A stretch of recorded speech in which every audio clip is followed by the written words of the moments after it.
L'expérience Aquatis, elle doit être différente des aquariums traditionnels qu'on voit en Europe ou dans le monde.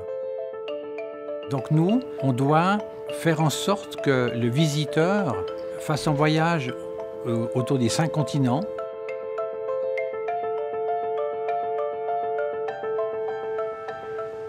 Aquatis repose autour de 3 axes.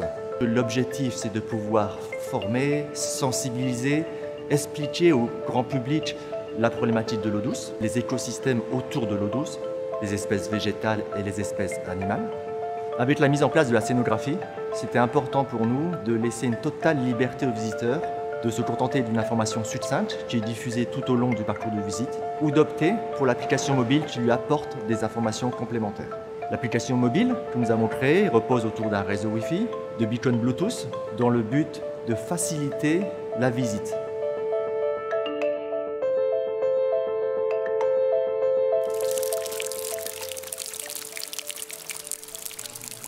Ici, le vrai challenge, puisque c'est une forêt tropicale, c'était de pouvoir équiper technologiquement tout le site en prenant en compte les problématiques d'humidité, le fait qu'il pleuve, le fait que nous avons énormément de végétation, tout en pouvant équiper le site technologiquement pour permettre aux visiteurs de continuer à réaliser sa visite d'une manière intelligente.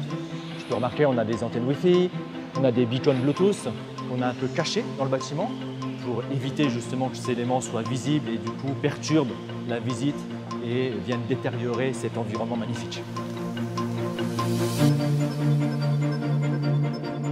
C'est pour ça que l'application est totalement géolocalisée, c'est-à-dire que lorsque vous vous approchez d'un aquarium, d'un terrarium ou d'un aquaterrarium, l'information est automatiquement filtrée et diffusée au bon endroit, au bon moment.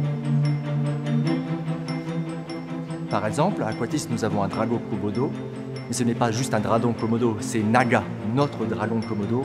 Et nous cherchons à créer des liens émotionnels avec le visiteur pour qu'il puisse comprendre cet animal, découvrir comment il se nourrit. Et à travers de l'application, l'objectif est de pouvoir informer le visiteur lorsqu'il n'est pas forcément à Aquatis, mais aussi à la maison, de pouvoir lui apporter des informations sur la vie de Naga ou sur la vie d'Aquatis d'une manière générale. Lorsque nous avons créé Aquatis, nous avons voulu créer un environnement novateur, quelque chose d'unique, quelque chose de spécial qu'on ne retrouve pas ailleurs, une nouvelle génération de musées. Et avec l'aide d'Aruba, on a trouvé un partenaire qui était aussi intéressé à créer, innover et inventer.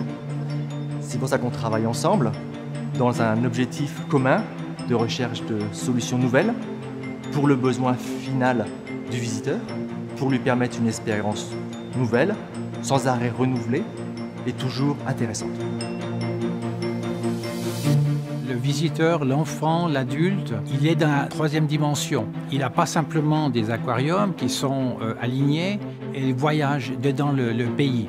Et c'était l'idée, c'est que ça soit très immersif pour que ce client vraiment, il ait l'impression en sortant qu'il a fait un voyage autour du monde.